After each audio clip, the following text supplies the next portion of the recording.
인사합시다. 안녕하십니까? 예. 반갑습니다. 저는 메가랜드에서 부동산학 개론 강의하는 이종호입니다. 오늘 첫 이제 입문 강의 수업인데요. 일단 수업하기 전에 다들 아시는 내용일 수도 있습니다만은 우리 제대로 한번 공인중개사 시험에 대해서 한번 판단해보고 그다음에 이 시험을 1년 동안 어떻게 준비해야 될지를 한번 고민해보는 시간 갖도록 하겠습니다. 일단 공인중개사 시험의 특징, 손자병법에 그런 말이 있습니다. 지피지기면 백전백승이다 이런 말이 있습니다. 무슨 뜻이죠? 뜻? 적을 미안해요. 적을 알고 나를 알면 100번 전쟁에 참여해서 100번 승리할 수 있다는 뜻이죠. 그리고 우리 공인중개사 시험이 어떤 시험인지 막연하게 알지 말고 이제 옆 사람한테 주관식으로 서술형으로 설명해 줄 수 있는 단계가 되었으면 좋겠다. 야, 너 요즘 공인중개사 공부한다면서? 공부하는데? 어떤 공인중개사 시험이 어떤 시험이야? 이거 얘기해 줄 수 있으면 1년이라는 시간을 조금 효율적으로 우리가 보낼 수 있지 않겠느냐. 그리고 반드시 합격하는 공부를 할 수 있지 않겠느냐 하는 생각이 듭니다. 자, 그럼 공인중개사 시험 지금부터 한 문장 요약 들어가도록 하겠습니다. 공인중개사 시험의 특징은 일단 1, 2차를 하루에 치른다. 이거 좀 중요한 얘기입니다. 1, 2차를 하루에 치른다. 그래서 여러분들 2025년 10월 25일 날 토요일입니다. 토요일 날 여러분들은 시험을 치르시게 됩니다. 2025년 토요일 날 여러분들은 시험을 치르시게 된다. 1년에 한 번 있고 10월 마지막 주 토요일 날 시험을 치르게 돼요. 참고로 이거는 팁 같은 건데 여러분들이 치르시는 시험 회차가 36회입니다. 36회. 근데 이게 몇 년도 치르시는 시험이냐면 2025년도에 치르는 시험이에요. 요 차이가 얼마나 나냐면 숫자 11을 기억하시면 좋아요. 11. 그러니까 일반인들은 몰라도 되는데 우리 중개사 공부하시는 분들은 알면 좋습니다. 11을 더하면 회차가 돼요. 회차가 되고 11을 빼면 연도가 나옵니다. 그래서 여러분들이 자격증 따시고 좀 시간이 지나더라도 누가 예를 들면 39회 때 자격증을 땄다. 그러면 빨리 11을 빼는 거예요. 그러면 28년도에 땄구나 하시면 되고, 혹시 공부하시는 1년 동안에 이렇게 부동산 거래할 일이 있지 않습니까? 그죠? 그러니까 공인중개사 자격증을 따신 분들이 몇 년도에 땄는지는 자기도 잘 몰라요. 근데 회차는 정확히 기억하거든요. 회차는 이게 기수 같은 거라서 회차는 정확히 기억을 합니다. 그러니까 누가 여러분들한테 저는 30회 때 땄어요. 이렇게 얘기를 하는 거야. 30회 때 땄어요. 그러면 이 사람 몇 년도? 19년도에 딴 거예요. 이해하셨죠? 예, 그래서 몇 회 따셨어요? 이렇게 물어보면 뭐지? 하고 대답은 하긴 한다고, 그지? 그래서 만약 28회 때 땄어요? 그럼 28에서 11을 빨리 뺍니다. 그러면 17년도 따셨네요? 그러면 별거 아닌데도 유단자인가? 이런 생각을 한다네요. 그러니까 11, 11이라는 숫자를 기억했다가 더하면 회차가 되고 빼면 연도가 된다라고 기억하시면 좋을 것 같습니다. 참고로 강의하는 저는 13회 때 땄어요. 13회 때. 공인중개사 시험을 땄다고. 여러분들보다 몇 회 선배냐면 여러분들이 36회 자격증을 딸 거란 말이에요. 23년 선배예요. 자격증을 기준으로 본다면 여러분들보다 저는 23년 선배입니다. 머리를 조아리고 예를 다하시기 바랍니다. 보통 선배가 아니야. 23년 선배입니다. 그럼 저는 몇 년도에 딴 거예요? 02년도에 딴 거지. 그렇게 어려워 이게? 예, 02. 2002년도. 2002년. 그러니까 모든 사람들이 월드컵에 미쳐 있을 때. 저 월드컵 안 봤다니까요. 공부해서 자격증 땄습니다. 강의는 제가 2001년도에 시작을 했으니까 아마 내년이 되면 회차로 25년 차 됩니다. 25년 차. 그러니까 강의 경력으로 치면 좀 이렇게 다른 분들보다 훨씬 더 많은 경우도 있습니다, 여러분들. 그러니까 나이로 판단하시면 안 돼. 내 나이는 엄청 젊거든요. 엄청 젊은데 나이 많은 분들보다 강의 더 일찍 시작했었습니다. 그럼 일단 제가 여러분들 23년 선배가 전해주는 공인중개사 자격증이 어떤 시험이냐? 하루에 1, 2차를 다 치른다. 이게 사실 부동산 관련 공인 자격증이 많지 않습니다, 여러분들. 그리고 공인중개사 자격증 따고 나면 자신감이 너무 충만해서 막 다른 자격증 따려고 하는데 이 부동산 관련 공인 자격증은 3개밖에 없어요. 나머지 자격증은 전부 다 민간 자격증입니다. 사실은 돈만 주면 자격증 주고 이런 경우도 상당히 많이 있습니다. 부동산 관련 3대 공인 자격증은 감정평가사 있고요. 공인중개사 있고 주택관리사 있어요. 이렇게 세 개. 그런데 주택관리사는 성격이 약간 달라요. 우리 공인중개사나 감정평가사와는. 어떻게 다르냐면 주택관리사는 개업하는 자격증은 아니에요. 그러니까 아파트 관리 사무실에 취업하는 자격증입니다. 요거는 좀 빼고 그러면 이 부동산 관련 양대 공인 자격증 그러면 감정평가사와 공인중개사 시험입니다. 근데 세 개 중에서 두 개는요. 1차 시험 치르는 날짜와 2차 시험 치르는 날짜가 다릅니다, 여러분들. 1차를 먼저 치고 합격자에 한해서 그 해에 2차를 치르게 되거든요. 그러면 시험 치르는 날짜가 다르면 어떤 특징이 있는지 아세요? 혹시 1차 합격을 했어. 그러면 2차의 기회가 몇 번 주어지냐면 2번이나 주어지는 거예요. 공부해서 시험 치르는 기회가. 예를 들면 3월 달에 1차 시험을 쳐서 합격을 했어요. 그럼 그해 9월 달에 2차 시험을 칠 수가 있고 혹시 불합격을 하더라도 그 다음에 9월 달에 또 2차 시험을 치를 수가 있다는 얘기입니다. 기회가 몇 번? 2번입니다. 근데 공인중개사 시험은 그날에 1차와 2차를 함께 치릅니다, 여러분들. 10월 25일 날 1차와 2차를 함께 치릅니다. 이상한 경험을 하게 되는 경우도 있는데 뭐 시험 쳐보신 분들은 무슨 말인지 이해하실 건데 오전에 1차를 쳤어. 그럼 내가 1차 합격했는지 불합격했는지 알아요? 몰라요. 아직. 모르죠. 모르는 상태로 2차를 치르는 유일한 시험이에요. 그러니까 다른 거의 모든 자격시험들은 1차 합격자에 한해서 2차 시험 치를 기회가 주어지는데 공인중개사 시험은 2차 치면서 그런 느낌 든다니까. 나 떨어진 것 같은데 1차? 근데 2차를 칠 수 있다니까. 근데 이게 단점으로 작용하는 게 뭐냐면 2차 시험 치르는 기회가 한 번밖에 없어요, 우리는. 그러니까 그해 혹시 1차를 합격했어요. 근데 그해 2차를 벌써 기회를 한번 날린 거예요. 공부해서 그 다음에 2차를 한번 치르게 된다니까. 그러다 보니까 이 공인중개사 시험은 3년차도 생각보다 많습니다. 3년차. 지금 아닌 척해서 손 들어봐요. 안 들겠지. 아무튼 생각보다 3년차도 많습니다. 왜냐하면 약간 부동산 학이다든지 민법에 감각이 있는 분들은요. 경우에 따라서는 조금 짧은 기간 준비해서 1차를 합격하는 경우가 있어요. 그래서 1차를 갔다가 예컨대 한 4개월, 5개월만 합격을 한 거야. 그래서 그 다음에 2차를 1차 시험 치르는 방법과 똑같은 방법으로 공부를 한 거지. 그러다 보니까 2차가 불합격을 해버립니다. 그럼 벌써 3년이 되는. 그 다음에 동차를 준비해야 되니까. 그렇게 2년, 3년이 흘러가는 경우도 상당히 많습니다. 공인중개사 시험은 어쨌든 1, 2차를 하루에 치른다. 이거는 거의 다른 시험에서는 볼 수 없는 공인중개사 시험의 특유의 특징 같은 겁니다. 아시겠죠?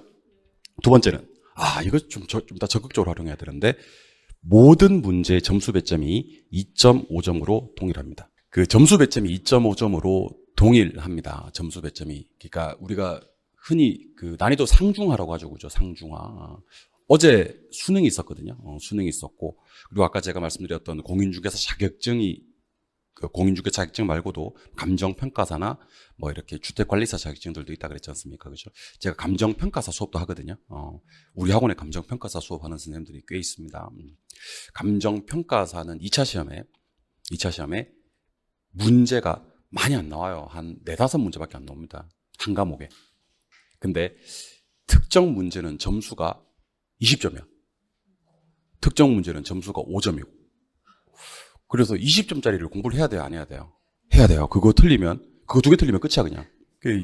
감정평가사 시험 같은 경우는 틀리면 안 되는 문제들이 있습니다. 난이도 상짜리를 열심히 공부해야 됩니다. 공부 안 하면 절대 안 난다니까. 왜냐면 하나 틀리면 타격이 크고요. 2개 틀리면 그냥 시험이 떨어지는 거예요.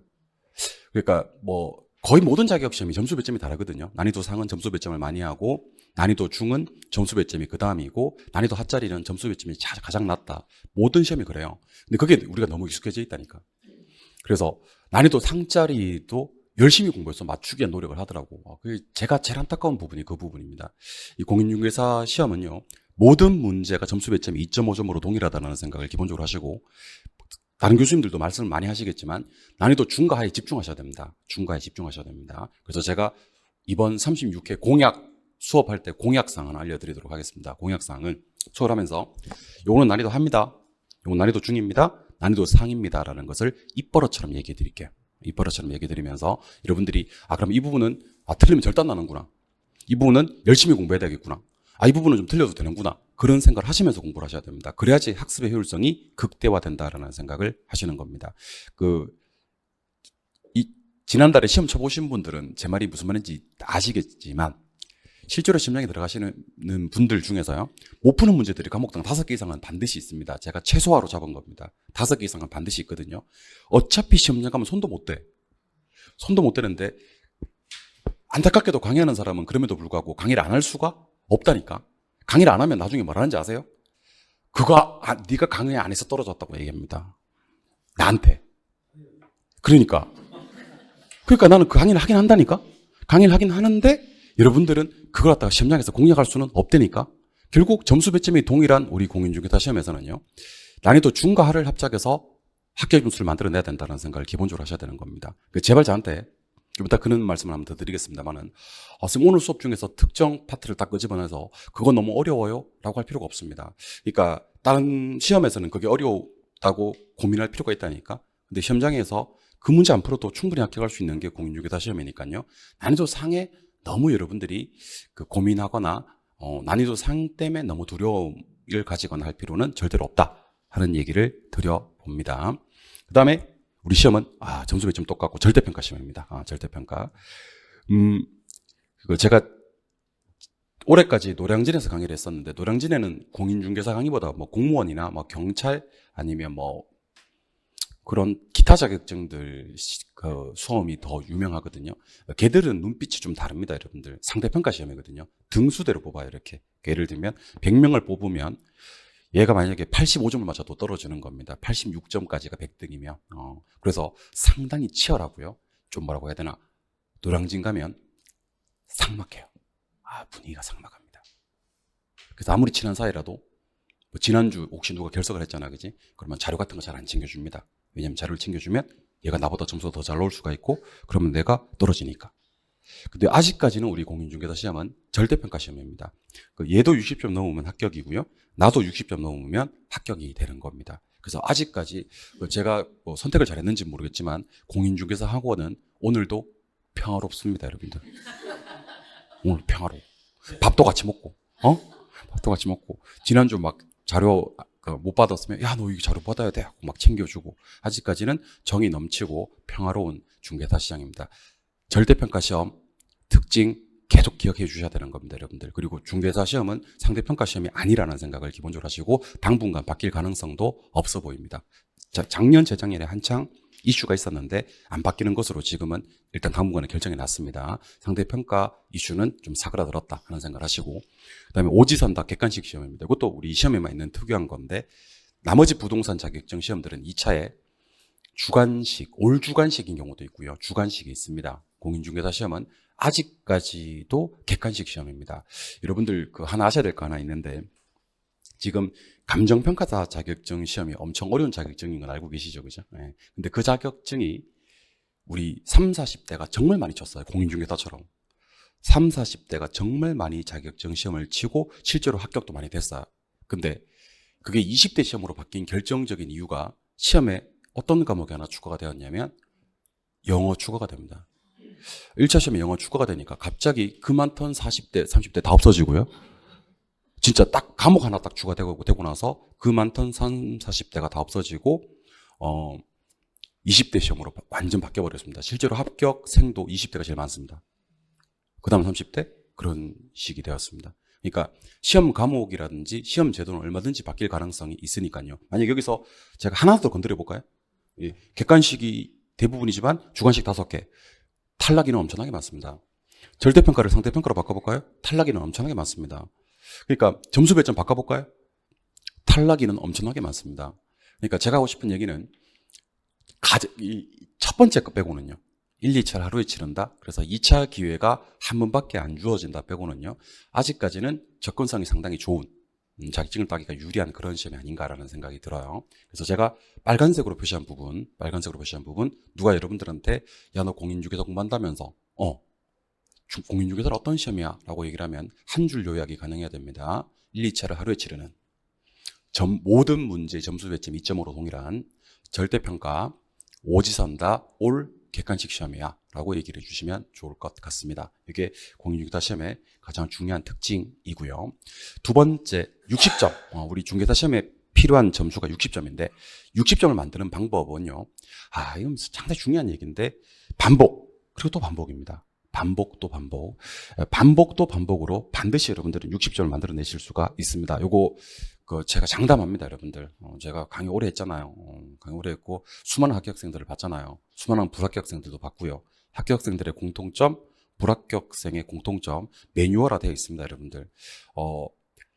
전문용어로 우리가 모르는 게 나왔을 때 두 가지 부류로 나뉘어지더라고요. 공부를 하다가 모르는 게 나왔을 때 자꾸 이렇게 파는 분들이 계십니다. 이게 알 때까지 이렇게 파는 분들이 계시고, 일단 알든 모르든 닫아놓고 여러 번 반복해서 확인하시는 분들이 계시던데요. 반복 또 반복이 여러분들의 합격을 만든다 하는 생각을 기본적으로 하시기 바랍니다. 모르는 게 나올 거예요. 모르는 게 나오는 것은 특수한 상황이나 특이한 상황이 아니고 어떻게 보면 지극히 당연한 상황입니다. 당연하다는 생각을 하셔야 되는 겁니다. 여러분들 오늘 수업 모르는 게 나올 것 같아, 안 나올 것 같아? 그 인정하셔야 돼요. 좀 있으면 모르는 게, 곧, as soon as, 곧 모르는 게 나올 거야. 하는 생각을 하시고, 모르는 걸 반갑게 맞이해 주셔야 됩니다. 그리고 이 모르는 걸 갖다가 반복, 또 반복하면요. 반복 숙달이 되면 자동적으로 해결되는 것들이 상당히 많다 하는 생각을 기본적으로 하시고, 모르는 부분에 대한 스트레스를 좀 받지 않았으면 좋겠다 하는 생각을 해보게 됩니다. 그래서 일단 이해되지 않는 내용이 나오더라도요. 여러 번 반복한다. 요게 이제 첫 번째로 여러분들이 기억하셔야 되고요.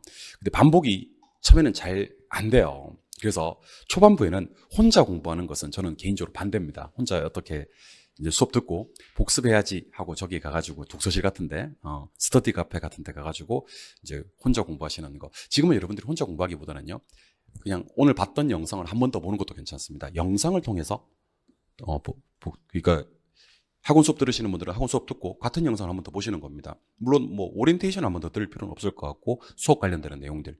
그리고 지금은 1, 2차 같이 준비하시는 분들 기준으로는 그래도 1차가 중요하지 않습니까? 그죠? 1차 위주로.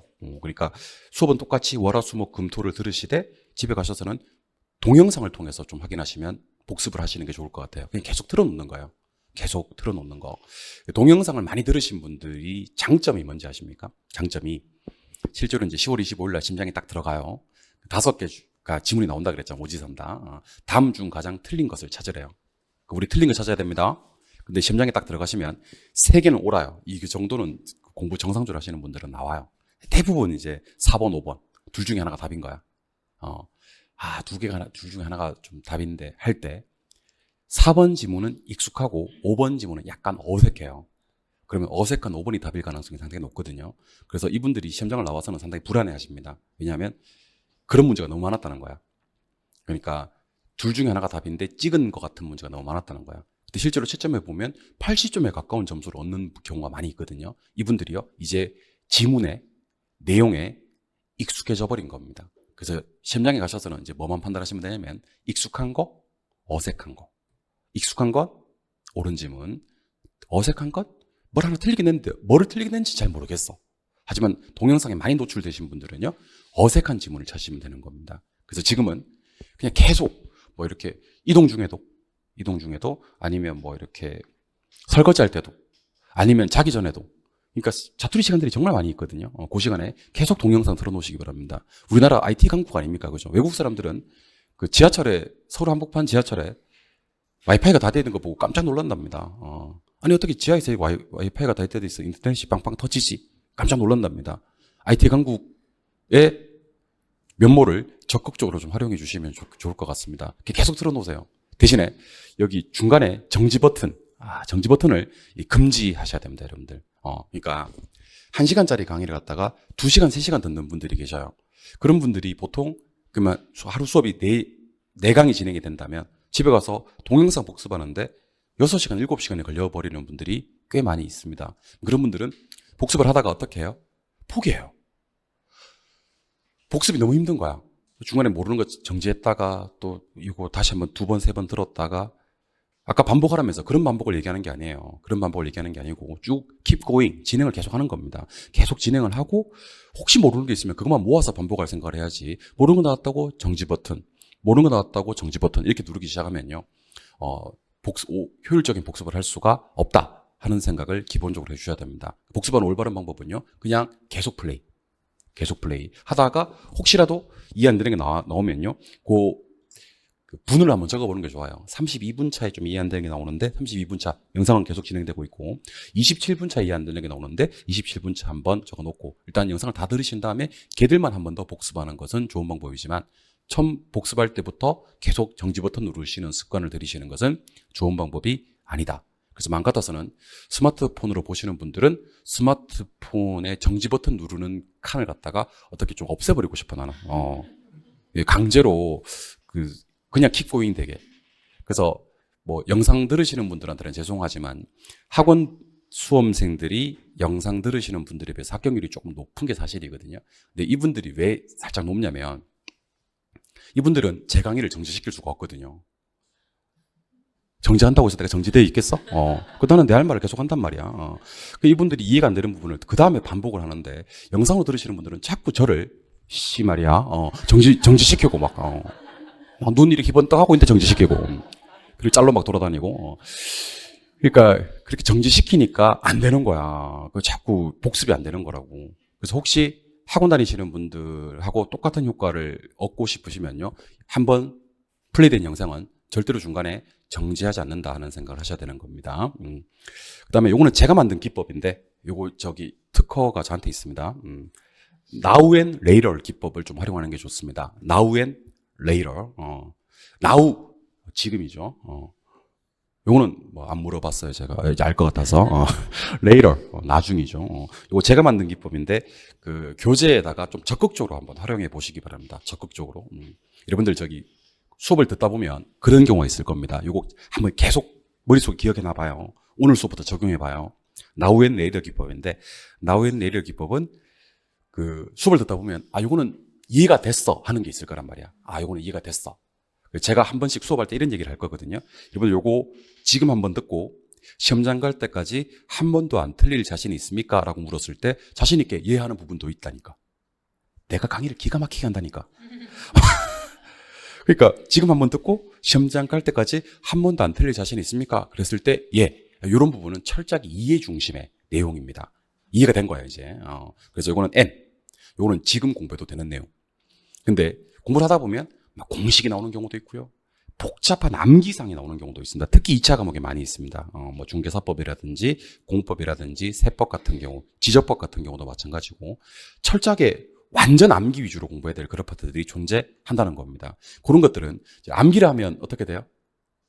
까먹어요. 반드시 까먹어. 까먹을 가능성이 높은 게 아니고 반드시 까먹어. 그래서 우리 교수님들이 지금 이런 것들은 이렇게 암기하시면 됩니다라고 하는 부분들이 있을 거고요. 암기를 분명히 해야 되는 부분임에도 분명하지만 여러분들은 이 부분을 갖다가 나중에 공부하셔도 되는 겁니다. 오늘 L, later. 그래서 지금 공부해야 될 분량과 나중에 공부해야 될 분량을 정하는 순간 학습의 효율성이 극대화되어 버립니다. 그러니까 만약에 100을 공부해야 될 것 같은데 좀 처음에 복잡해 이게. 난이도도 높고 근데 시험에는 꼭 나온대. 반드시 나온대. 그러면 그걸 지금 암기하지 말고 L 하나 쓰면 끝. 나중에 공부하면 되는 거니까. 한 1년 수험 생활에 어떻게 지금 2달 동안에 모든 내용을 다 알 수 있겠습니까? 다 할 수도 없는 거고. 그러니까 NL 기법을 적극적으로 활용하셔가지고 지금 공부해야 될 거 N. 하다가 좀 이상하면 L 써 그냥. 무조건. 나중에 하면 되니까. 쓰면 다 L 써도 돼. 다 L 써도 돼.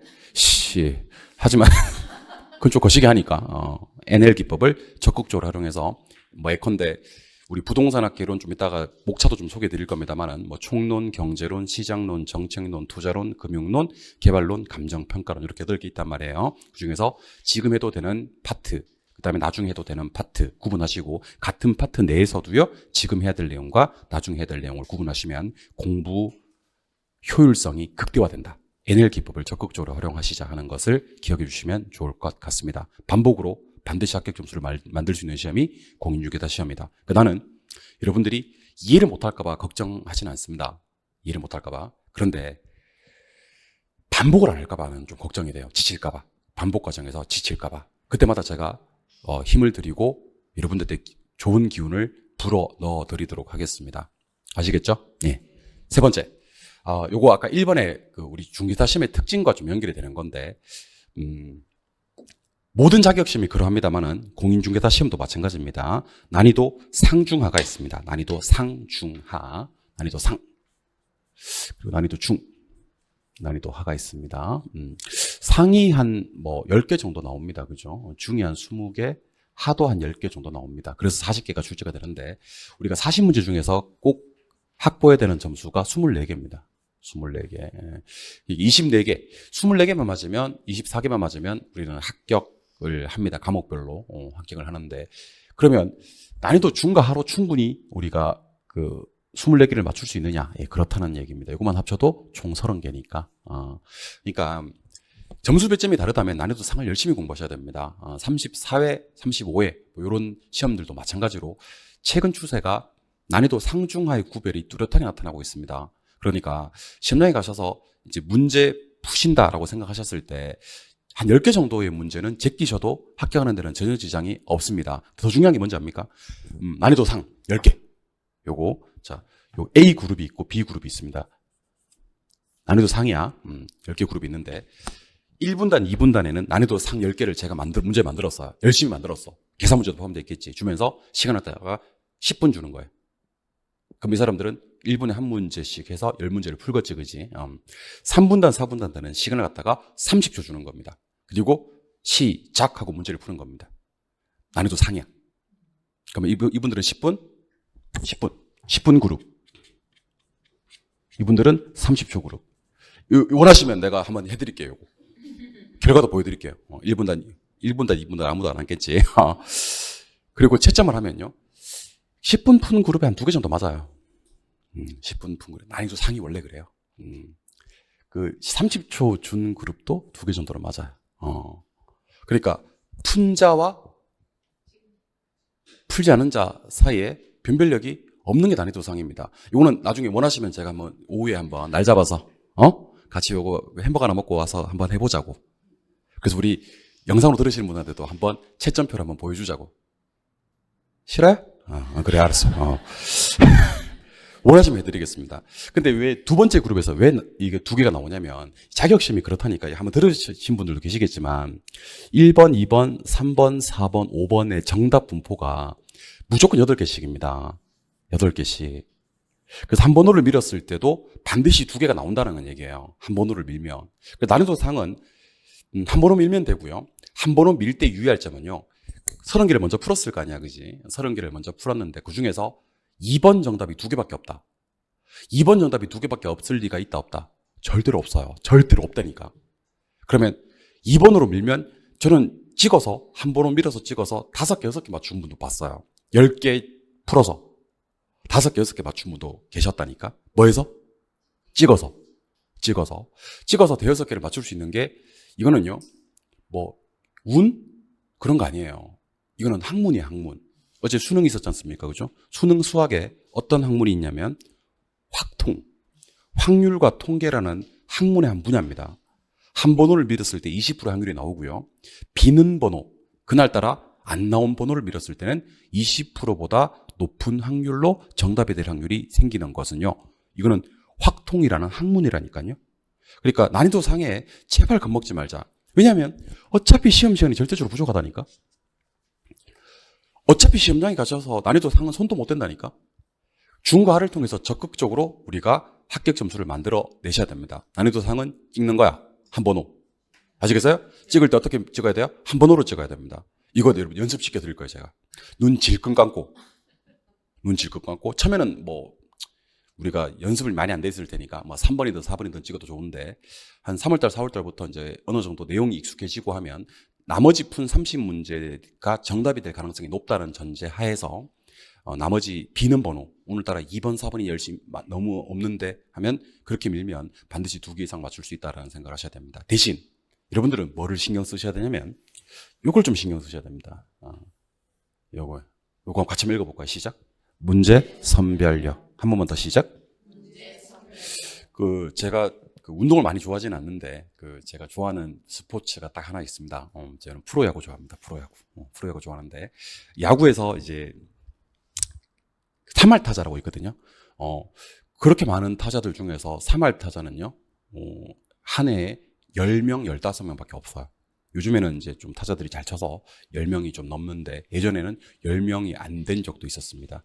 그러니까 10번 타석에 나가서 3번 안타를 치면요. 전국에 있는 그 많은 프로 선수들 중에서 10등, 15등 안에 들 수가 있습니다. 3번 안타 치면. 근데 3할 이상 타자들의 공통점이 하나 있거든요. 힘이 좋거나 기술력이 좋을 수도 있는데 더 좋은 건요. 이 사람들이 공을 잘 봐요. 그러니까 딱 보고 공이 올 때 스트라이커 같아. 그러면 치면 이게 안타가 될 가능성이 높거든. 근데 볼이야. 그걸 쳐버리면 파울이나 스트라이크 아웃 당할 가능성이 상당히 높은 거지. 그래서 저는 저한테 부동산을 개론을 배운 수험생들이요. 부디 스트라이크를 쳤으면 좋겠거든요. 스트라이크를. 딱 문제 보자마자 이거 난이도 중, 난이도 하, 난이도 상. 그 정도의 구분이 간다. 이게 길러진다니까요. 아까 제가 말씀드렸잖아요. 제 36회 시험에 여러분들 수업 시간에 공약사항이 뭐였냐면 이거 난이도 하짜리입니다. 중짜리입니다. 상짜리입니다를 알려드릴 거라 그랬지 않습니까? 그죠? 요것만 잘 보셔도. 그러니까 딱 보자마자 이건 안 풀어. 이건 틀리면 큰일 나. 이건 틀리면 절단 나는 거야. 이거는 할만해. 안 풀어? 할만해? 틀리면 절단 나. 요 문제를 보자마자 요 구분 개념만 쓰셔도요. 여러분들은 이미 50% 정도는 합격이라고 생각하시면 됩니다. 실제로 한 7분응선, 8분응선을 다 넘었다라고 생각해도 과언이 아니다 하는 생각을 해주시면 좋을 것 같습니다. 문제 선별력을 기르시면 좋아요. 그러니까 공부하는 것보다 문제를 보자마자 이거는 풀어야 될 문제, 제게 될 문제만 잘 구분해내셔도요. 여러분들이 이미 공인중개사에 상당히 가깝게 접근해 계시다 하는 생각을 해보게 됩니다. 문제 선별력 상당히 중요합니다. 중과 하를 선별할 수 있는 능력만 기르셔도 좋을 것 같다. 그걸 제가 도와드리도록 할게요. 그 다음에 4번째, 응용력 배양입니다. 응용력 배양. 자, 한번 들어보죠. 이론과 문제 중에서 결판이 뭐로 나느냐, 이걸 아셔야 됩니다. 자, 이것도 A그룹, B그룹 가겠습니다. AB가 있는데 A라는 학생은 이론은 많이 알아요. 근데 문제가 좀 약해. 그런 경우가 있을 수 있고, B라는 학생은 이론은 잘 모르는데 문제를 잘 푸는 학생이다 라고 생각을 합시다. 물론 이제 이론 많이 알고 문제 잘 푸는 사람이 훨씬 더 많아요. 물론 아는 것도 없고 문제 못 푸는 사람이 훨씬 더 많습니다, 여러분들. 근데 저는 극단적인 경우의 수 2개를 갖다가 여러분들 소개해드리겠다는 얘기입니다. 정말 많이 알아요. 근데 문제가 잘 안 풀리는 분들이 계셔요. 학원마다요. 개론 정말 잘하는 사람 좀 있으면 나타나요. 부동산학 개론 정말 잘하는 사람들이 있고요. 민법 정말 잘하는 사람들이 있고 공법 정말 잘하는 사람들이 있습니다. 그들끼리는 전문 용어로 박사라고 불러요. 민박사, 민법 박사, 민박사 왔는가, 공박사 오늘 왔는가 이렇게 얘기를 합니다. 박사님들이 상당히 많으신데, 정말 많이 아는데 실전에 가셔서 문제만 적용할 때가 되면 좀 이렇게 이상해요, 그게. 저희도 모의고사 같은 거 치거나 이런 거 보면 이 사람은 되지 않겠나? 질문하는 수준 보면 알거든요. 되지 않겠나 싶은데 실전에서 점수가 형편없는 점수를 맞으시는 분도 계시고, 이분은 좀 어렵지 않겠나? 질문하는 거 보면 알거든. 근데 합격자 모임에 나와서 막 이렇게 노래도 부르고 막 그래요. 근데 결국엔 누가 합격을 하냐면 이 B가 합격을 한단 말이에요. 그러니까 B가 어떤 사람인지 아세요? 이론은 많이 아는 건 없는데 문제를 잘 푸는 분이란 얘기예요. 이분 어떤 분이냐면 이런 거예요. 좀 어려운 문제가 있어요. 근데 정답이 내 딴에 어렵다고 냈는데 정답 3번 맞춘 거예요. 물어보는 거지. 왜 3번이에요? 그러면 말할 수가 없대. 말할 수 없대. 이게 왜 3번인지 말할 수 없지만 이게 3번이래. 3번이 될 수밖에 없대, 이게. 이게 이 능력이 있으면 정말 좋은데, 이게 응용력이거든요. 그러니까 알고 있는 지식에 비해서 문제 적용력이 천부적으로 뛰어나신 분들이 계십니다. 선천적으로 이거는 뛰어난 분들이 계십니다. 근데 이건 후천적으로 길러지느냐? 길러집니다, 이게. 길러집니다. 결판은 이론으로 나지 않는다, 문제로 난다라는 생각을 기본적으로 하셔야 되는 겁니다. 문제를 잘 풀어야 돼. 물론 이론적인 배경 지식이 있어야 문제를 풀 거니까 지금부터 시작해서 한 절반 정도, 한 6개월 정도는 이론 공부를 열심히 할 겁니다. 하지만 그럼에도 불구하고 우리는 계속 머릿속에는 문제 적용할 때를 고민해 주셔야 되는 겁니다. 이게 문제로 나온다면. 그래서 제가 저한테 부동산학 개론 배우신 분들은요, 가장 많은 문제에 노출하게 해드릴 겁니다. 11월 달, 12월 달은 그렇다 하더라도 1월 달부터는요, 미리 보는 기출 문제 이렇게 해서 데일리 문제 계속 내면서 문제에 많이 노출되게 만들어 드릴 겁니다. 그래서 여러분들은 일단 문제풀이, 이론만 하는데 그치지 말고 문제풀이에 좀 집중을 해주시면 좋을 것 같고요. 그 다음에 요거 모의고사. 모의고사. 제가 그 학교학생들 중에서 모의고사 이렇게 안 풀어보고 합격했다는 분들도 꽤 계세요. 실제로 있어요. 선생님 저는 모의고사 한 번도 안 봤는데 합격했어요. 모의고사 2번 봤는데 합격했어요. 근데 저는 여러분들한테 그런 특이 케이스를 소개해 드릴 필요는 없지 않습니까? 그죠? 그런 사람도 있다는 거. 뭐 그런 사람도 있겠지 뭐. 근데 그런 사람들을 소개할 필요는 없는 것 같고. 모의고사를 적극적으로 활용하셔야 됩니다. 그 이론도 열심히 공부했고 문제풀이도 열심히 했는데 실전 감각이 없는 분들이 계세요. 그러니까 실전, 시험 때만 되면 머리가 하얘지는 분들이 계시다니까. 시험 때만 되면 그 365일 중에서 364일 동안 맞추다가 딱 하루 틀리는 게 그날이라니까. 이런 사람들이 철저하게 실전 연습이 안 되신 분들이거든요. 그 실전 연습 어떻게 하냐면 특히 학원 다니시는 분들은 좀 유리한 게 그 학원에 와서 실제 시험을 치를 때 실전이라고 생각하고 시험을 치르셔야 됩니다. 영상으로 들으시는 분들도 꼭 학원 나오셔서 시험 한번 쳐보세요. 여기는 그 노원역 3번 출구예요. 어? 노원역 3번 출구 그 길 한번 건너면 되고요. 밑에 컴포즈 있을 거예요. 거기 커피 한 잔 사서 그 옆 건물 8층에 우리 메가랜드 노원학원이 있습니다. 여기 와서 모의고사를 꼭 한번 쳐보시면 좋을 것 같습니다. 모의고사를 꼭 한번 쳐보시고 칠 때 어떻게 친다고요? 실전처럼. 어떻게 해요? 벌벌 떨면서. 벌벌 떨면서 실제 시험이라고 생각하고 모의고사를 칩니다. 답안을 제출합니까? 안 합니까? 반드시 해야 됩니다. 그걸 안 해. 학원까지는 와.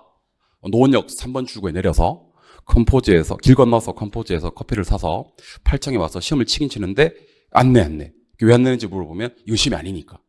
그러니까 안 되는 거야. 여러분들 답안을 한번 제출해보면 어떤 장점이 있냐면요.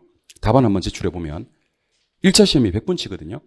90분 차 때 뭘 해야 될지 행동 매뉴얼이 생겨요. 95분 차 때 뭘 해야 될지 행동 매뉴얼이 생기고 98분 차 때 뭘 해야 될지 행동 매뉴얼이 생깁니다. 이거는 내가 아무리 얘기해도 스스로 터득하는 거지 여러분들한테 내가 심어드릴 수가 없는 그런 내용입니다. 모의고사를 반드시 쳐봐야 됩니다. 어떻게 해요? 실전처럼. 그러니까 실전하고 똑같다라는 생각을 하고 모의고사를 쳐봐야 됩니다. 그렇게 6번, 7번 정도 연습하고 나면요. 실전을 연습처럼 칠 수가 있습니다. 여러분들 계속 모의고사를 갖다가 칠 때 벌벌 떨면서 시험을 치면요. 실전에 가시면 떨려 안 떨려? 별로 안 떨려요, 여러분들. 마치 이거는 남녀관계랑도 비슷한데 지금 배우자랑 결혼하신 분들 기준으로 결혼하셨나요? 안 했어요. 좀 할 거야, 좀 있으면. 결혼할 때 지금 배우자랑 첫 만날 때 얼마나 떨리는지 몰라요. 너무 떨린다니까. 근데 그렇게 한 1년, 2년 만나서 결혼해서 제가 이제 올해 결혼 20년 차거든요. 20주년이에요. 20주년인데 지금 떨려 안 떨려? 하나도 안 떨려요. 정말 한 개도 안 떨린다니까. 근데 그게 이제 왜 안 떨리냐면 조물주가 사람을 좀 잘 만든 게 와이프랑 이렇게 자단 말이에요. 내가 먼저 깼어. 근데 반대 떨려. 그러면 심장마비로 죽을 수도 있지 않습니까? 그죠? 그러니까 너무 익숙해지면 안 떨게 만들어 놓은 것 같아요. 제가 봤을 때. 그러니까 모의고사를 6번, 7번 그렇게 치고 나면요. 떨면서 치고 나면요. 실전을 조금 편안하게 칠 수 있지 않느냐. 저는 실전에서는 정말 편안하게 치시면 좋겠다라는 생각을 하거든요. 모의고사는 수업은 결석해도 돼요.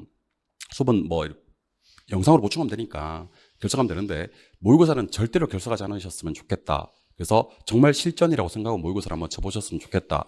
이거는 제가 심어드릴 수가 없는 부분이다. 여러분들이 스스로 터득해야 되는 부분이다라는 생각이 듭니다. 그래서 결론은 응용력입니다. 응용력. 철저하게 기르셔야 됩니다. 응용력 기르시면 정말 좋습니다, 여러분들. 5번째, 플랜 또는 스케줄입니다. 플랜 또는 스케줄. 얘기를 좀 드려볼게요. 계획적인 학습. 학습 계획을 안 세우고 공부하시는 분들이 계십니다. 이거는 수험생의 기본 중에 기본이 안 돼 계신 거예요. 안타깝습니다, 여러분들. 안타까워요.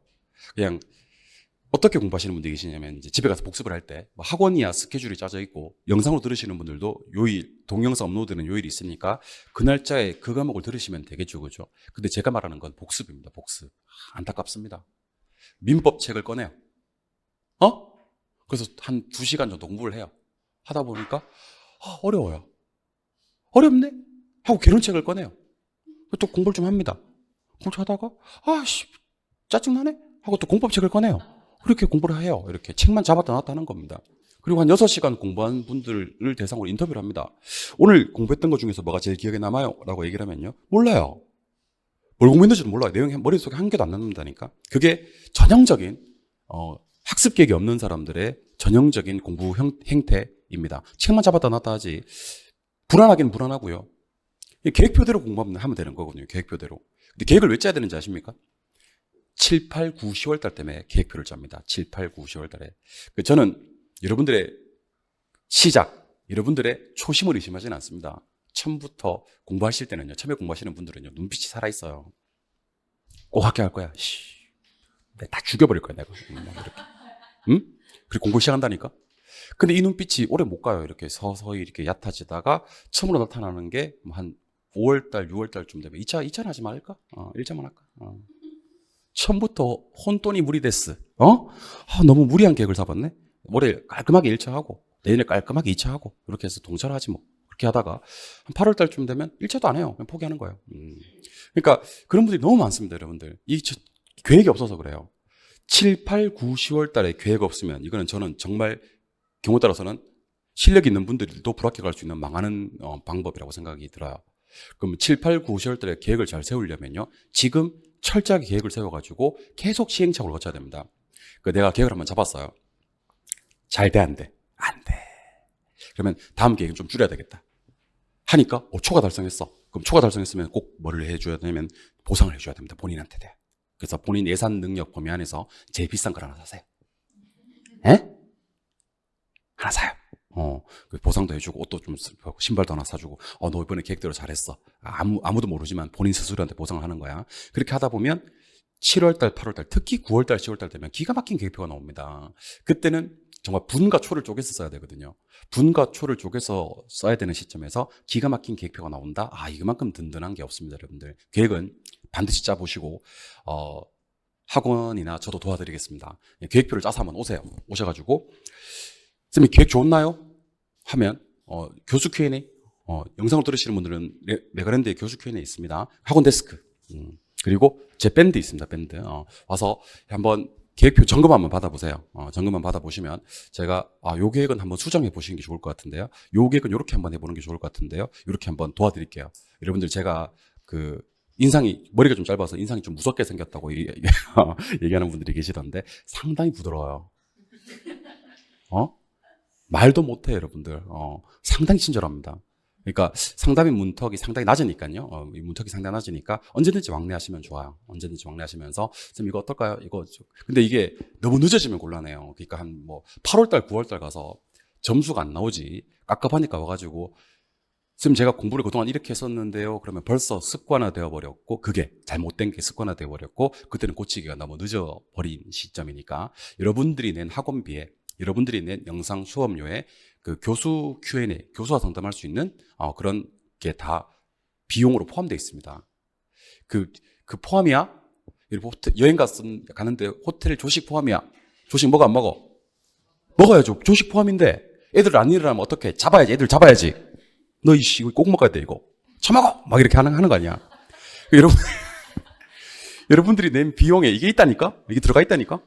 그러니까 우리 저도 아프면 이렇게 병원 가서 전문가한테 상담을 받지 않습니까? 그죠?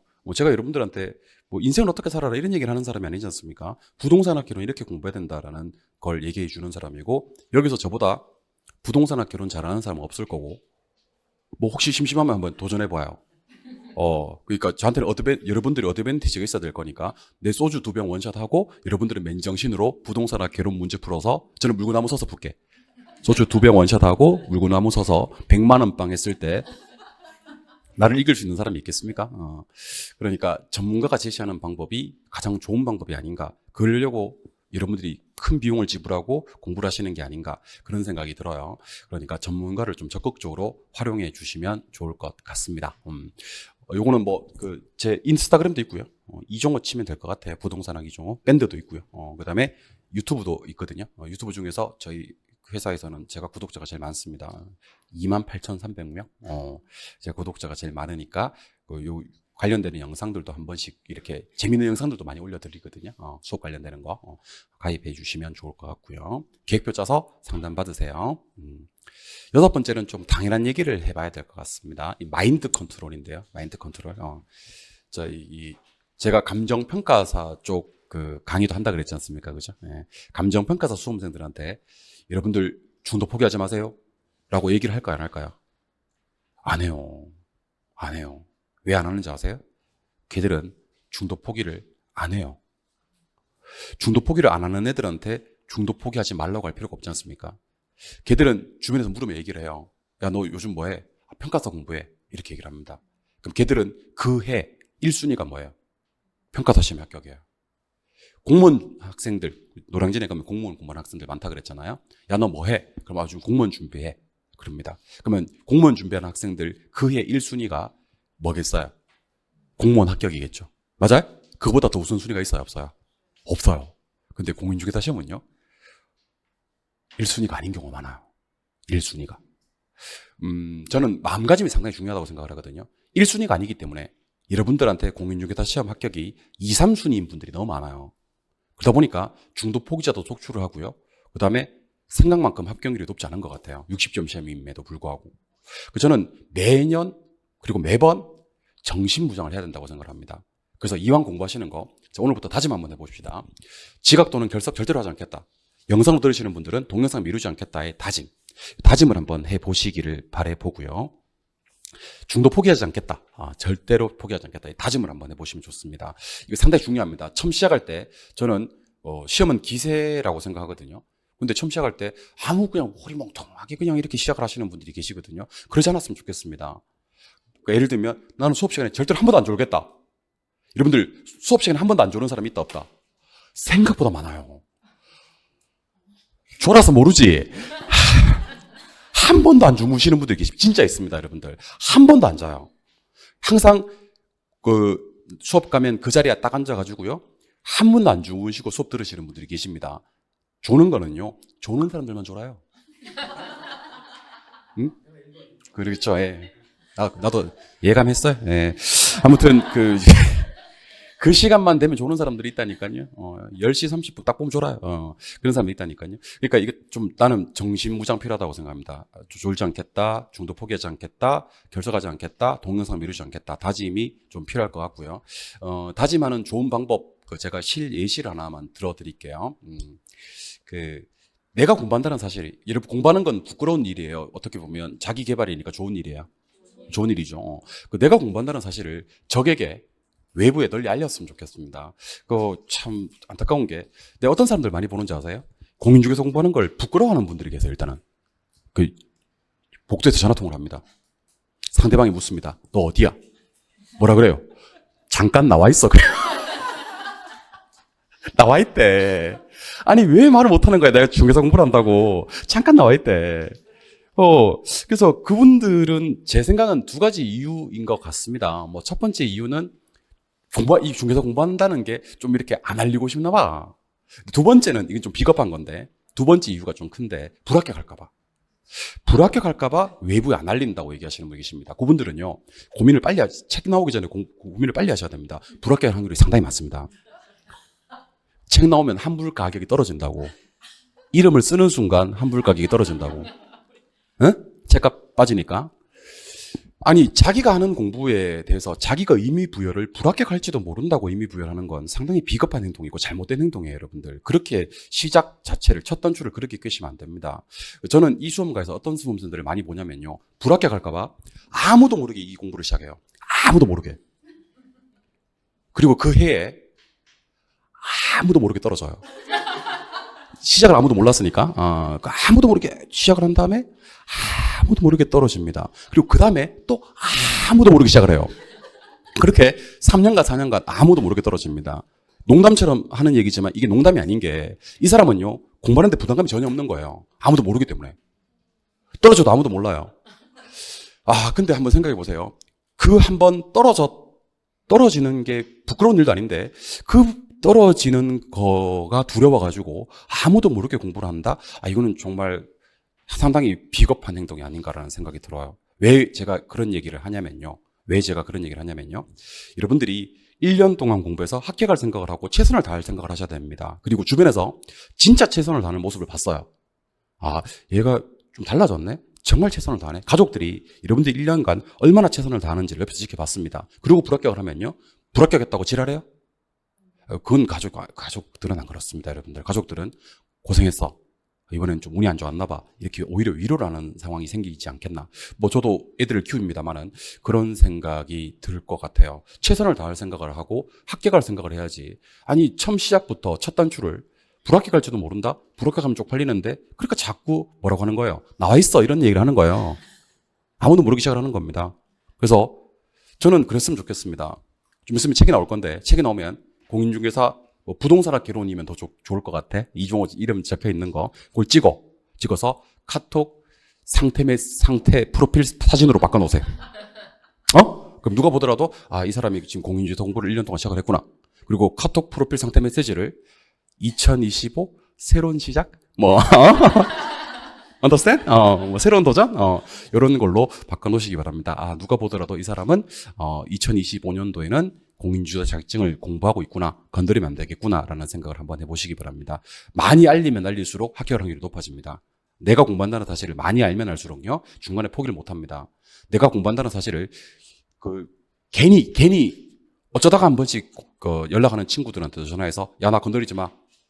자신 있어. 이번에 공인중개사 한번 딸 거야. 라고 해놓으시기 바랍니다. 그 사람이 답니다. 아무도 모르기 시작하는 사람들은 불합격할 확률이 아무도 모르게 떨어지기 때문에 상당히 높다라는 생각을 하시기 바랍니다. 농담처럼 이런 얘기를 했지만 진짜 프로필 사진이 바뀌는 분, 진짜 카톡 상태 메시지가 바뀌는 분이 계시거든요. 그런 분은 반드시 합격합니다. 진짜입니다. 요거 한번 궁금해하면 생각해 보시기 바랍니다. 내가 농담처럼 하는 얘기인지 진심인지를 궁금해하면 생각해 보시고 그 생각을 한번 해보시면 좋을 것 같습니다. 그리고 마무리가 중요한 시험입니다. 뒷심이 중요합니다. 아까도 말씀드렸죠. 뒷심. 이제 뒤에 가서 적극적으로 여러분들이 열심히 해주셔야 됩니다. 그런데 왜 뒷심이 중요한지 아십니까? 이 슬럼프가 와요. 슬럼프가. 이 참 나쁜 놈인데. 슬럼프가 꼭 오더라고요. 예를 들어볼까요? 한 7월달쯤 됐어요. 7월달쯤 됐는데 모의고사를 쳤어요. 나름대로 공부를 열심히 했다고 생각했는데 그 모의고사 좀 어려웠나 봐요. 7월달 모의고사가. 그 점수가 37.5점이 나와버린 거예요. 그러면 갑자기 멘붕이 오기 시작합니다. 열심히 한다고는 했는데 점수가 이게 뭔가? 난 누군가? 여긴 어딘가? 이런 생각이 막 들고 그래요. 그러면서 다 때려치우고 싶은 생각이 듭니다. 슬럼프는 근데 공인중개사 공부하시는 분들 중에서 안 오시는 분들은 저는 거의 없더라고요. 뭐 이렇게 애들 수능 공부하는 것도 봐도 정말 그런 경우는 많더라고 내 보니까. 근데 슬럼프는 뭐 이건 방법이 없어요. 극복하셔야 됩니다. 여러분들이 극복 안 하시면요 당연히 여기 포기하게 되는 겁니다. 슬럼프 극복하는 방법 하나만 알려드리도록 하겠습니다. 많이 있는데 오늘은 한 개만 공개하도록 하겠습니다. 아시겠죠? 슬럼프 극복하는 방법은 자기 집 근처에 중개사 사무실 한번 가보세요. 아무 때나 괜찮아요. 중개사 사무실은 대부분 유리문으로 되어 있거든요. 그래도 안을 쳐다볼 수 있는 그런 구조예요. 물론 이제 뭐 이렇게 매물을 붙여놓지만 사이 유리문으로 쳐다볼 수 있는 그런 구조입니다. 노출이 돼야 되니까. 그럼 거기 앉아 있는 사람은 누구겠어요? 공인중개사겠죠. 관찰을 한 2, 3분 정도만 해보면 그 사람 여러분들 공인중개사 관찰해보면요. 상당히 스마트해 보여요? 아니에요. 그냥 보통 사람처럼 보여요. 이뻐요? 안 이뻐요. 안 이뻐. 막 옷 잘 입어? 막 센스 있고? 아니에요. 보통 사람들이 앉아있다니까요. 근데 거기 앉아있는 사람 중에서 그 슬럼프 안 겪은 사람 없을 거고요. 그 슬럼프를 슬기롭게 극복 안 해본 사람 없을 거고요. 1년일지, 2년일지, 3년일지는 모르겠지만, 수업 열심히 듣고, 주어진 시간 안에 시험 쳐서 과락 없이 평균 60점 이상 맞은 사람들이 거기 앉아 있는 거예요. 근데 여러분들은 이제 자격증을 따는 순간 그 사람들이랑 어떻게 보면 경쟁해야 될 거 아닙니까? 그죠? 나보다 경력도 더 많아, 이제. 그 사람들은 이미 하고 있으니까. 그 사람들과 경쟁해야 되는데, 이 경쟁 자체가 안 되는 거지, 그러면. 이거 극복 못하면. 이거는 여러분들이 대단한 사람들이 극복하는 게 아니에요. 그들과 같은 선상에 위치하고 같은 출발 선상에 있기 위해서 극복해야 되는 겁니다. 당연히 해야 되는 거예요. 대단한 거 하는 거 아닙니다, 여러분들. 그러니까, 저 사람 다른데, 내가 뭐라고 이걸 슬럼프 이 정도를 극복 못할까라는 생각을 한번 해보시면 좋을 것 같습니다. 나는 그 생각을 꼭 하셨으면 좋겠다라는 얘기를 드려봅니다. 2개만 더 얘기할게요. 오늘부터 이제 수업이 시작이 될 건데, 그 수업이 시작이 될 건데 이 수업을 좀 이렇게 수동적 말고 좀 능동적으로 참여해 주셨으면 좋겠거든요. 능동적으로. 간혹 이제 제가 수업을 하면서 여러분들 이거 O겠습니까? X겠습니까? 이렇게 물었을 때 아무 생각 없이 듣는 사람도 계셔요. 아니면 틀리더라도 O, X 이렇게 해보는 분들도 계시고 그리고 이거 한번 같이 한번 따라해 봅시다. 제가 이유 없이 하라고 할까요? 따라하는 게 좋아서 따라하라고 할까요? 따라하는 게 좋으니까. 입에 붙이면 좋으니까 따라하라고 하는데 그거 입국 다물고 안 따라하는 분들이 계십니다. 진짜 있습니다. 그러고 나서 집에 가서 뭐라고 하는지 아십니까? 안 따라하고 난 다음에 집에 가서 나 오늘 개론생 이겼어. 그렇게 얘기를 합니다. 안 따라한 거야. 자기 이긴 거지. 하라고 했는데 자기 그 말 안 들은 거지. 이겼다고 얘기를 합니다. 그래서 이제 그런 분들하고도 나중에 친해집니다. 제가 문턱에 놨다 그랬잖아. 내가 상당히 친절한 사람이고 정겨운 사람이라 그랬잖아. 그래서 나중에 친해져서 아니 그때 왜 그렇게 입국 다물고 얘기를 안 했었습니까? 주로 남자분들이 많이 그랬거든요. 그래서 물어보면 선생님 그때는 제가 사회적 지위와 체면 때문에 그랬다고 얘기를 합니다. 자신의 어떤 본인의 사회적 지위와 체면 때문에 그렇다고 얘기를 합니다. 이 바닥에서 사회적 지위와 체면을 지키는 길은 1년 만에 합격하는 방법인지 아니면 입국 다물고 있는 방법인지를 곰곰이 한번 생각해 보시고 제가 처음 시작할 때 저는 공인중개사 자격증을 취득한 사람이라고 얘기했지 않습니까? 그죠? 왜 그런 얘기를 했겠어요? 이 교실에서 내년 10월 25일 날 시험 안 치는 사람이 딱 한 명 있거든요. 누구예요? 나요. 나는 자격증이 있기 때문에 시험을 칠 수가 없는 사람이잖아요. 근데 자격증을 가지고 있고 시험을 칠 필요가 없는 사람이 제일 열심히 해서는 안 되지 않습니까? 그러니까 우리가 나이도 먹을 만큼 먹었고 그 다음에 배울 만큼 배운 사람들인데 아니 이 수업이 누구를 위한 수업인지 모르면 좀 곤란하지 않나라는 생각이 들어요. 그러니까 학원에 와서 대답하는 게 그게 절대로 여러분들 사회적 지위와 체면을 깎는 일이 아니라는 생각을 하셔야 되고 온지엑슨지 한번 판단해 보는 거 절대로 사회적 지위와 체면을 깎는 일이 아니라고 생각을 합니다. 여러분들이 합격하기 위해서 도와주는 사람입니다. 그 생각 꼭 하셨으면 좋겠다라는 생각이 들어요. 여러분들 저기 합격을 하지 않습니까? 합격이 됐어. 일단 누가 제일 기쁘면 자기가 제일 기뻐요. 아직 합격해 봤어요? 안 해봤으면 말하지 마세요. 와, 뭐 자존감이 뭐 어깨가 막 이만큼 높아져요. 와, 이거 합격을 하니까 와, 내가 뭘 해도 다 하겠구나. 내가 그래도 어떻게 보면 1년이라는 고난을 겪어냈구나. 일단 본인이 제일 기쁩니다, 여러분들. 두 번째로 기뻐하는 사람이 누군지 아십니까? 가족입니다, 가족. 정말 좋아합니다, 가족. 여기서 가족은 유의할 점이요. 주민등록을 같이 하는 가족입니다. 3년 이상. 3년간 주민등록을 같이 한 가족들은요, 정말 자기 일처럼 기뻐합니다. 우리 애들도 이렇게 합격한 경우가 있었는데, 정말 얼마나 기뻤는지 몰라요, 여러분들. 정말 자기 일처럼 기뻐합니다. 세 번째가 누군지 아세요? 저예요. 저희라고. 진짜 보람돼요. 합격했다고 찾아오는 사람들. 너무 좋습니다, 여러분들. 또 찾아올 때 그냥 오나? 뭐 손수건 내려다 사서 온단 말이야. 얼마나 좋은지 몰라요. 그래서 손수건 잘 안 산단 말이야. 양말은 많아. 손수건 사서 온단 말이야. 얼마나 좋은지 몰라요, 여러분들. 정말 내 일처럼 기쁘다니까요. 그 다음이 여러분들 친구들이나 지인들이에요. 생각보다 여러분들 친구들이나 지인들은요, 합격했다고 하면요, 저희만큼 안 좋아합니다. 그러니까 우리 예를 들어볼까? 오빠, 여자분들 기준으로 오빠 와이프가 뭐가 돼? 올케인가? 올케한테 합격했다고 한번 해봐요. 올케, 나 이번에 평균 70점을 합격했어. 그러면 올케가 뭐라 그래요? 잘 됐네. 그런다니까? 생각보다 안 좋아한다니까? 친한 친구한테, 정말 친한 친구라고 생각했지만, 완전 절친이 아니면요. 조금 그냥 이렇게 좀 친한 친구들한테, 그래도 한 달에 한 번 정도로 만나는 친구들한테도 합격했다 그러면요. 축하한다. 한번 써라. 그러고 만드니까요. 생각보다 지인들은요, 여러분들이 잘 나가는 걸 바라지 않는 경우가 많습니다, 여러분들. 아시겠어요? 그들보다는 오히려 우리가 낫다니까요. 진짜 기뻐해 주거든요. 그러니까 여러분들의 합격을 진심으로 축하해 주는 사람과 함께 능동적으로 공부해 보는 거 좋을 것 같고요. 1년이라는 기간 동안에 저는 이거 좀 생각하셨으면 좋겠습니다. 요거는 긍정적인 사고. 아까 제가 말씀드렸죠. 이거는 정말 당연한 얘기이긴 하지만 저는 여러분들이 공부하는 내내 꼭 가지고 있었으면 좋겠습니다. 지금부터 시험장 갈 때까지 한 번도 불합격이란 말은 입 밖에도 마음속에 담지 않았으면 좋겠습니다.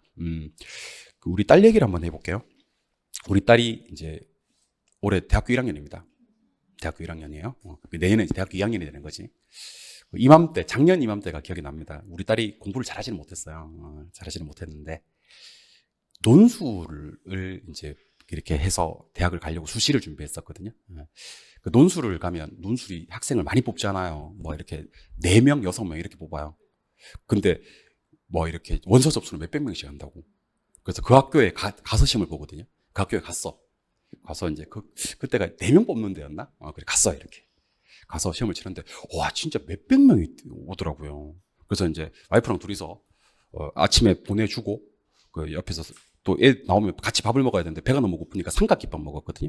애가 나오면 또 밥을 한번 더 먹어야 되니까 삼각김밥 먹으면서 이제 애 논술 끝날 때까지를 기다렸다가 끝나고 애가 나왔어요. 나왔는데 우와 지금 새까맣게 애들이 나와요. 저기 지원한 애들이 아씨 근데 나오는 애들 보니까 공부 잘해 보이는 애들이 많은 거야. 아씨 똑똑해 보이는데. 그리고 또 나오는 애들 보니까 왠지 논술 잘 쓰게 생길 것 같은 친구들이 있더라니까. 얼마나 불안한지 모르겠더라니까. 그래서 여기 4명 뽑고 6명 뽑는데 얘가 되겠나 이런 생각도 사실은 저도 긍정적인 사고를 가지라고 했는 사람인데도 불구하고 제가 그런 마음이 스물스물 들더라니까요. 되겠어 여기 이렇게 애들이 많은데. 근데 우리가 나와서 하는 첫 마디가 뭐였는지 아십니까? 궁금합니까? 아빠 나 된 것 같아 그러더라고. 잘 썼대. 아빠 나 정말 잘 썼어. 그러니까 그 주제어가 만약에 뭐 이해인가 그랬던 것 같은데 이해가 맞는 것 같으면 나 된 것 같아. 아빠 정말 잘 썼어. 걱정하지 마. 그렇게 얘기를 하더라고요. 그러니까 딸인데 엄청 멋있어 보이더라고. 이게 결과가 안 났잖아, 아직. 결과가 안 났는데 딸인데 엄청 멋있어 보이더라고. 와, 얘가 내가 좀 미안하더라고. 아까 돈술 잘 쓰게 생긴 애가 혹시 될까봐 걱정하고 저어했던 내 마음이 조금 이렇게 미안하더라고. 그래서 고생했어. 우리 믿어. 이렇게 얘기를 했어요. 그 학교 됐겠어요? 안 됐겠어요? 안 됐어요. 안 됐. 그 학교는 주제어가 이해가 아니었던 것 같습니다. 안 됐고 우리 딸이 6개 논술을 썼는데 더 좋은데 2개가 됐어요. 더 좋은데 2개가 되고 2개는 예비 합격되고 2개는 떨어져서 일단은 지금은 그 좋은데 다니고 있습니다. 그 공부 실력에 비해서 막 이렇게 너무 좋은 대학은 아니지만 공부 실력에 비해서 좋은 대학에 다니고 있습니다. 근데 우리 딸을 가만히 보면서 우리 딸이 그 대학 갈 실력은 진짜 아닙니다. 제가 미리 공개를 합니다만은 그런데 우리 딸은 항상 공부할 때 그런 게 좀 있었던 것 같아요. 좀 아빠 닮아서 약간 긍정적인 사고. 한 번도 얘는 뭐 하면서 불합격하면 어떡하지 이런 생각은 안 했던 것 같아요. 이 긍정적인 사고, 즐겁게 공부하는 게 이 친구 합격을 만들지 않았겠나 하는 생각이 들더라고요. 여러분들 이왕 공부하시는 거 불합격할지도 모른다. 쪽팔리면 어떡하지 이런 생각 하지 마시고 긍정적인 사고. 시험 치고 났는데 한번 제가 방금 얘기했던 거 한번 도전해 보시기 바랍니다. 시험 치고 나서 가족들이 자 어땠어? 시험 잘 봤어? 하면 뭐 그런 거 묻고 지랄이야 그러지 말고 그런 거 묻고 지랄이 하지 말고 사실 묻기도 그렇거든. 시험 치고 나오면 가족들은 묻기도 미안하다니까. 그때 나 시험 잘 봤어. 걱정하지 마. 된 것 같아. 7점 전인데 이거 한번 해보라고. 얼마나 멋있는지 몰라요. 그럼 그러기 위해서는 얼마나 노력을 많이 해야 되겠습니까? 그 마음으로 한번 즐겁게 공부하셨으면 좋겠다 하는 얘기를 드려봅니다. 아시겠죠? 예. 좀, 오리엔테이션이 길긴 했는데, 11월 달에 강의 계획은요, 총론하고, 경제론은 하지 않을 겁니다. 시장론, 정책론, 투자론 2번, 금융론, 감정평가론으로 진행을 할 거고, 2편하고 7편은 기초이론보다는 이제 우리 기본 이론에서 다루게 될 작정입니다. 그러니까 요거 36회 시험 전망을 한번 해봐야 되는데, 그건 좀 이따 할 거고요. 우리 부동산학 개론 시험에서 난이도가 가장 높았던 시험, 한 번만 얘기해 보라 그러면 작년 시험이었습니다. 34회 시험이 역대 부동산학계로 난이도가 가장 높았던 시험이었습니다. 역대급이었습니다. 진짜. 그때 제 강의 듣고 만점 맞으신 분 계십니다. 한 개 이렇게 틀리시면 97.5점은 뭐 수두룩 빽빽하고 여러분들한테 만점 맞으라는 얘기는 아닌데 믿고 들으셔도 좋다는 얘기입니다. 믿고 들으셔도 좋으니까 제가 반드시 여러분들한테 가장 효율적인 방법으로 부동산학개론의 합격 점수를 드릴 테니까요. 저와 함께 1년 동안 열심히 능동적으로 긍정적인 사고를 가지고 한번 공부해 보셨으면 좋겠다는 얘기를 드려봅니다. 아시겠죠? 예. 좀 쉬었다가 36회 시험 전망 한번 해드리고 본격적인 진도 나가도록 하겠습니다. 쉬겠습니다.